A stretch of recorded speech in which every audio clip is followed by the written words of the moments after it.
The wind came first, wild and unkind, sweeping down from the white ridges and filling the pines with a long, hollow cry. It carried snow like handfuls of shattered glass, swirling across the mountain valley until even the trail vanished beneath it. The little log cabin crouched alone against the hillside, its chimney coughing smoke into the storm. Inside, a man sat before the fire sharpening his knife. Every stroke sang quiet against the wet stone, steady as his breath. Boone was not a man people sought out. He had built this cabin with his own hands 10 winters ago and spoken fewer words since. His face was carved by years of sun and frost, his beard streaked with gray, his eyes the color of thawed ice. The town below called him the Mountain Man, sometimes with respect, sometimes with pity. He had learned to live with both. The night deepened and the wind thickened. Boone tossed another log into the flames and watched sparks leap like tiny birds trying to escape. He told himself the world outside was gone. Nothing but wolves and snow and silence. Then came a sound that did not belong, a knock, soft and uncertain, barely there. Then again, 3 uneven taps swallowed quickly by the storm. Boone's hand froze on the knife. For a moment, he thought the wind was tricking him, but the knock came once more, weaker now. A human sound, muffled in snow. He rose slowly, the boards creaking beneath his boots. When he opened the door, the wind burst in, slapping his face with ice. Beyond it stood a small figure, an old woman bent beneath the weight of the storm, snow clinging to her hair like ash. Her hands shook as she held them out, palms empty. "I'm sick," she said, her voice trembling like thin glass. "I can't walk anymore. Can I stay one night?" Boone looked past her. Nothing but darkness and drifting white. She was alone. Her shawl was soaked through, her boots thin, her breath a ghost in the air. He should have said no. The mountains had rules, and the first was survival. Strangers meant risk, but something about the way she stood there, refusing to fall, struck him. She was all frailty and stubbornness wrapped in snow. "Come in," he muttered. She did not hesitate. The warmth of the fire hit her face and she gasped, a small sound of relief that felt like prayer. Boone shut the door, and the world outside vanished. She sank near the hearth, holding her hands toward the flames. Her fingers were bluish, swollen at the knuckles. Boone fetched a blanket from the cot and wrapped it around her shoulders. She nodded in thanks, but her eyes never left the fire. "What's your name?" he asked. "Martha," she said after a pause. "Martha Hale." He poured water into a kettle and set it over the fire. "You came a long way for winter." "I was going to my sister's place down past Coyote Bend," she said, managing a faint smile. "Seems the road didn't want me." Boone grunted. Not much road left in this weather. Silence grew between them, filled only by the crackle of wood. Outside, the storm's voice softened to a low moan. When the water boiled, Boone poured her tea. She drank with trembling hands, steam curling around her lined face. In the firelight, he saw a woman who had once been strong, someone who had stood tall before the years bent her. "You live here alone?" she asked gently. He nodded. "Safer that way." Her eyes flickered toward him, curious but kind. Safe doesn't always mean living. Boone said nothing. He stared into the fire, his jaw tight. The words lodged somewhere deeper than he expected. She dozed soon after, her head tilting against the chair back. Boone laid another log on the flames, watching her shadow quiver on the wall. Outside, the snow kept falling, soft now and steady. He should have felt intruded upon. Yet the cabin did not seem smaller with her in it, only warmer. Morning came, pale blue and cold. Boone found her awake but struggling to rise. She winced as she tried to stand. "Don't," he said gruffly. "You'll fall." "I just need to stretch," she replied, her breath coming hard. "I've been walking 3 days." He ladled stew from a pot near the hearth. She thanked him with her eyes more than words and ate slowly, carefully, as if manners still mattered even at the edge of the world. He asked where she came from. She told him about a town by the river, About teaching children their letters in a schoolhouse no bigger than a barn. They used to bring me wild flowers in spring, she said softly. I used to think I'd die there. Then her voice thinned. A prairie fire had come. It took the school, her home, her husband, everything but the old shawl she still wore. Boone stirred the pot, pretending not to listen too closely, but he watched her fingers trace the worn fabric as if it were sacred. You didn't have anyone left, he said. I did, she replied, her eyes distant. A sister far off. Thought I'd reach her before the snow. She smiled, tired but brave. Seems the mountain found me first. The day passed slow. Boone chopped wood outside, the clean rhythm of the axe stealing his thoughts. He was not used to company. Every sound she made inside, her cough, her shifting, broke the quiet he had lived with for years. Yet he did not resent it. That night, she tried to stand again and nearly fell. Boone caught her elbow. Her skin burned with fever. You shouldn't have left the fire, he said. I won't burden you long, she murmured. Just need to rest. He shook his head. You're no burden. Just don't die in my cabin. Her dry laugh surprised them both. I'll do my best. He found medicine in a tin box, the last remnants of his mother's herbs, and crushed them carefully into water. She watched him with quiet attention. You've done this before, she said. He hesitated. Long time ago. For your wife, she guessed. For a boy. It didn't help him none, he answered quietly. She did not ask more. The silence that followed understood loss without needing words. Days slipped by, slow as melting ice. The storm refused to end. Boone hunted when he could and brought back rabbit and dry wood. Martha grew weaker, but her spirit did not. Some evenings she read aloud from a small Bible she kept in her bundle, her voice cracked but steady. When I was a stranger, ye took me in, she read one night. Boone's hands paused over the fire. You believe that? He asked. I try to. He nodded once. Reckon trying's all any of us can do. One evening as dusk fell, Boone returned from outside and saw Martha sleeping by the fire, her shawl slipping from her shoulders. He reached to adjust it. Beneath the fabric, a folded scrap of paper peeked out, yellowed and creased with age. Without meaning to, he opened it. The ink was faded, but he knew the handwriting before the words fully formed. His own name stared back at him, written in a careful, familiar hand.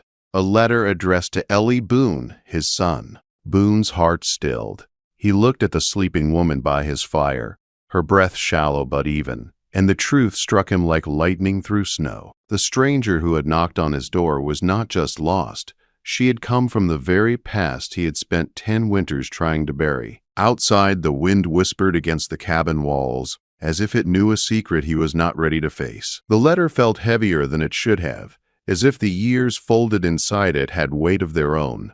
Boone stood frozen by the fire, the crackle of burning wood suddenly too loud. He watched Martha sleep, her face soft in the firelight, and the memory of his son came rushing back with a force he had not felt in years. Eli's laugh echoed in his mind, the way it used to fill this very cabin before war had taken him away. Boone folded the letter carefully and slid it back beneath Martha's shawl, his hands shaking. He did not wake her. Some truths needed time to breathe. The night passed slow and restless. Boone barely slept, sitting in his chair with the knife resting idle in his lap. Each time Martha stirred, he looked up, half afraid she would speak his son's name aloud. But she only breathed and coughed softly, caught between sleep and waking. Morning came gray and cold. Snow pressed against the window like a wall. Martha awoke weaker than the day before. When she tried to speak, her voice rasped thin. You're worse, Boone said. She smiled faintly. I've been worse before. He brought her broth and helped her sip it. His movements were careful now, almost gentle, as if she were made of glass. She watched him with knowing eyes. You're quiet today, she said. Not much to say. She studied him for a long moment. then nodded. Some thoughts don't need words. As the hours dragged on, her fever climbed. Boone laid cool cloths on her forehead and fed the fire without pause. Outside, the storm gathered strength again, the wind howling through the trees like a warning. By afternoon, she began to ramble, her words drifting between memory and dream. She spoke of children running through tall grass, of chalk dust and small hands raised in questions. Then she spoke his son's name. Ellie always sat by the window, she murmured. Said he liked knowing where the light came from. Boone's chest tightened. He stood, unable to bear it, and stepped outside into the snow. The cold bit hard, but it steadied him. He stared down the slope toward the unseen town and made a decision he had avoided for years. She needed help. And for once, he could not do this alone. He saddled his horse as the wind fought him every step. Snow reached the animal's chest as they pushed downhill, the trail nearly gone. Boone leaned low, urging the horse forward with quiet determination. The mountain tested him, but he did not turn back. The town appeared like a dark smudge against the white valley. As Boone rode in, heads turned, doors cracked open, men paused mid-step. He had not come down in years. At the apothecary, he slammed the door open, snow falling from his coat. "I need quinine," he said. "Willow bark. Anything for fever." The clerk stared. "For you?" "For an old woman. She won't last the week without help." The man hesitated, then moved quickly. Word spread fast. By the time Boone stepped outside, a small crowd had formed. "You harboring strays now?" The blacksmith asked, leaning on his hammer. "She's sick." "Plenty of sick folks," another man muttered. "Ain't our business saving them all?" Boone's eyes hardened. "She's my business." He rode out without another word, leaving whispers curling behind him like smoke. The climb back was worse. The storm returned full force, snow blinding and heavy. Boone fought every step, his arms burning as he dragged supplies and led the horse. More than once he stumbled, nearly falling into drifts deep enough to swallow him. When the cabin finally came into view, its single window glowed weak but steady. Boone pushed inside, breath ragged, his coat crusted with ice. Martha was awake, her eyes dull but alert. "You shouldn't have gone," she whispered. "You needed medicine." She smiled, small but proud. "Still stubborn, I see." He gave her the first dose and sat beside her, watching her breathe. That night, her fever broke for a time, then surged again. Boone stayed awake, wiping her brow, murmuring words he did not know he still remembered. "You knew my boy," he said finally, his voice low. "Yes," she answered softly. "He was brave." Kinder than he knew, Boone swallowed hard. "I should have stopped him from going." She reached for his hand. Her grip was weak, but steady. "You raised him to stand for others. That's not a failure." Tears burned his eyes, but he did not look away. The storm raged through the night. The fire burned low, then lower. Boone realized the woodpile was nearly gone. He wrapped Martha in every blanket he owned and stepped back into the storm, fighting through drifts to gather more. The wind tore at him, freezing his beard solid. Once he slipped and fell hard, the breath knocked from his lungs. For a moment he lay there, snow covering his coat, the mountains silent and vast around him. Then he thought of Eli, of Martha's voice reading by the fire, and he stood again. By dawn he dragged himself back inside, shaking and exhausted. Martha watched him with tired eyes. "You'll die like this," she said. "Then we'll die warm," he replied, feeding the fire. She closed her eyes, a tear slipping down her cheek. Days blurred together. Her strength faded, then steadied, then faded again. A doctor arrived once, shaking his head, offering little more than prayer. Boone listened but did not give up. One night as the wind quieted, Martha asked him to read. He opened the Bible with clumsy hands, his voice rough and unsure. "When I was a stranger," he read, then stopped. "You took me in," she finished softly. "You did," he said. "You took me in too." She smiled, her eyes shining with peace. At dawn, sunlight returned. Thin, but real. The storm finally broke. Snow glittered across the valley like a field of glass. Boone stepped outside and breathed deep, feeling something inside him loosened for the first time in years. When he returned, Martha was sitting up, her face pale but calm. "It's beautiful," she whispered. He nodded. "You're still here. For now." Hope crept in quietly, fragile but real. Boone held onto it as if it were fire in the cold, knowing the mountain was not finished with either of them yet. Morning light spilled across the cabin floor, soft and pale, as if the mountain itself had grown tired of cruelty. The storm was gone. In its place lay a deep, shining silence. Snow rested heavy on branches, every tree frozen in prayer. Boone stood at the window for a long time before he realized Martha was awake. "You're staring like it might vanish," she said gently. He turned. She was sitting upright, wrapped in blankets, her eyes clearer than they had been in days. "I've seen storms break before," he said, "just never waited one out like this."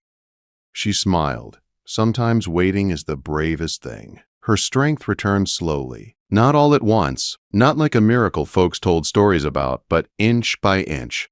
One morning she stood without help. Another day she walked 3 steps.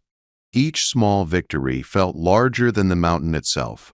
Boone cooked. He cleaned. He spoke more than he had in years, though still little. When he did speak, Martha listened like each word mattered. "You ever think about going back down?" she asked one afternoon, watching him sharpen his axe. He shrugged. "Town never wanted me much." "That's not the same as not needing you." He did not answer, but the words stayed with him. When the road finally cleared enough to travel, Boone saddled his horse. Martha watched him, worry crossing her face. "I'll be back," he said. "Just supplies." She nodded, trusting him now in a way that felt heavier than fear. When Boone rode into town this time, no one laughed, no one muttered. News traveled fast in small places. The mountain man who vanished had returned with an old woman still breathing, still alive. The preacher met him at the edge of the square. "We heard." Boone said nothing. "If she needs a place," the preacher added, "there's room." Boone looked back toward the mountain. "She's got one." When he returned to the cabin, Martha was standing outside, leaning on a cane, staring at the valley below. "I can see the river from here," she said. "Didn't think I'd ever see it again." "You will," Boone replied, "soon enough." Spring came late that year. Snow melted in stubborn patches. Streams broke free, singing loud and wild. Martha grew stronger with the sun. She laughed more. Sometimes she read aloud again, her voice steadier now. One evening, she asked him about Eli. Boone hesitated, then spoke. He told her about the boy who used to chase rabbits and swear he'd never leave the mountain, about the day the letter came, about the silence that followed. "You shut the world out to survive," she said softly. "But you didn't stop caring. You just hid it where it couldn't be taken." He stared into the fire. "Didn't save him." "No," she agreed, "but you saved me." The truth of it settled between them, quiet and solid. When the snow was finally gone from the trail, Boone helped Martha onto the horse. She looked smaller now, frailer without winter wrapped around her, but her eyes were bright. They rode down together. The town watched in silence as the mountain man returned. Not alone, children whispered. Women covered their mouths. Men removed their hats without knowing why. At the church, Martha was welcomed like someone long expected. She took a small room near the river. Within days, children gathered around her again, eager for stories and letters and gentle guidance. Boone visited often. At first he stood at the door. Later he sat. Eventually he stayed. The town changed slowly, not with speeches or grand gestures, but with small things. Bread left at Boone's cabin, a repaired hinge, a wave instead of a stare. Someone placed a sign near the trailhead one morning. Mercy Creek. No one claimed it. Everyone understood it. Summer passed. Martha's health faded and returned like the tide. She was content. When fall came, she called Boone to her side. "I don't think I'll see another winter," she said calmly. Boone's throat tightened. "You don't know that." She smiled. "I know enough." She pressed the folded letter into his hand. "Keep it. It belongs with you now." On her last morning, church bells rang soft and slow. Martha passed with the window open, sunlight on her face, the river singing nearby. The town gathered. Boone stood apart, hat in hand, grief steady but clean. He did not run from it this time. That winter, Boone kept the cabin warm.